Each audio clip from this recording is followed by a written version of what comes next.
मातृदिन, हो की नाही? खरंच आपल्या आईसाठी वर्षातून एखादा दिवस साजरा करावा का? करावा का? नाही बाळांनो, आईसाठी एक दिवस नसतो, तर आपल्या आयुष्यातला प्रत्येक दिवस आईमुळेच असतो, बरोबर? त्या आईला आपले शतशः नमन. मनापासून आपल्या आईला आपल्याला जन्म दिल्याबद्दल आपण तिला मनोमन थँक्यू म्हणूया.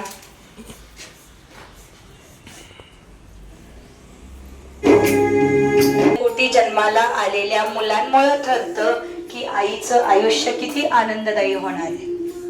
प्रत्येकाची आई आपल्या पोटातल्या लेकरांना 9 महिने 9 दिवस वाढवते, बरोबर आहे का? कोणाची आई 5 महिने झालं ओझं झालंय म्हणून काढून टाकते का? कोणाची आई खूप खूप प्रेम करते म्हणून 10-11 महिने पोटात ठेवते? नाही, प्रत्येकाची आई प्रत्येकावर समानच प्रेम करते.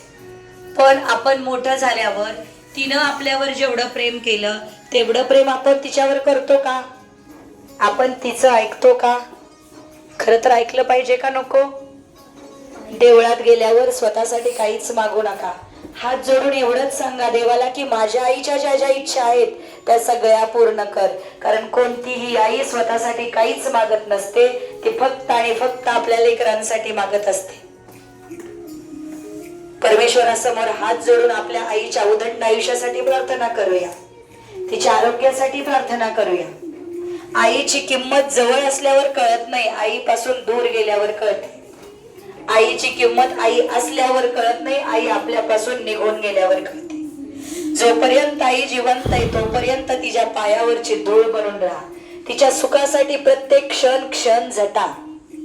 आई जिवंत असताना तिच्या डोळ्यात पाणी येऊ देऊ नका. जर आतापर्यंत आपल्यामुळे आपल्या आईच्या डोळ्यात पाणी आलं असेल तर हात जोडून मनोमनीश्वराची माफी मागा. ईश्वर खूप मोठ्या मनाचा आहे, निसर्ग खूप मोठ्या मनाचा आहे, तो लगेच माफ करतो. जर आतापर्यंत आपल्याकडून आईच्या बाबतीत कोणती चूक झाली असेल तर मनापासून माफी मागा.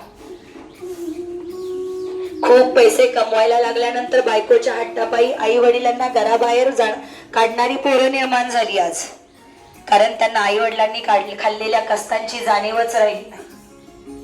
तुम्ही खूप मोठे व्हाल, शिकाल, मोठे अधिकारी व्हाल, खूप पैसा कमवाल, गाडी बंगला पैसा ऐशो आराम सगळं असेल तुमच्याकडे, पण जर आई आपल्या जवळ नसेल किंवा पिता आपल्या सोबत नसेल तर स्वामी तिन्ही जगाचा आई विना भिकारी असतो. आपल्याला आयुष्यात जगताना भिकाऱ्यासारखं जगायचं नाही. 4 सोयी सुविधा कमी असल्या तरी चालतील, पण आपल्यामुळे आपल्या आई वडिलांच्या चेहऱ्यावर हसू आलं पाहिजे.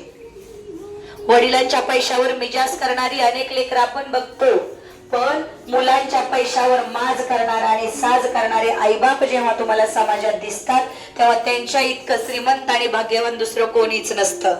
म्हणून आपल्या आई वडिलांना भाग्यवान बनवण्यासाठी प्रयत्नशील रहा, कार्यशील रहा, अभ्यासप्रिय रहा, शिस्तप्रिय रहा. रोज नियमित व्यायाम करूया, मेडिटेशन करूया आणि आपल्या आई वडिलांनी आपल्यासाठी पाहिलेली स्वप्न पूर्ण करूया, बरोबर आहे? आपण आपल्या आईसाठी आणि वडिलांच्या आरोग्यासाठी मनोमन प्रार्थना करूया.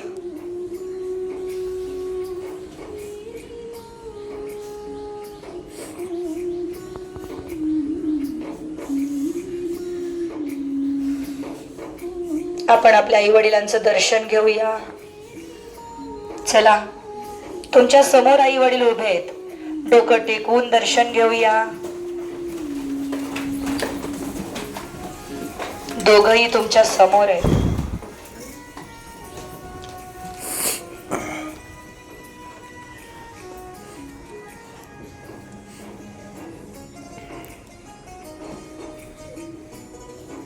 शाबास.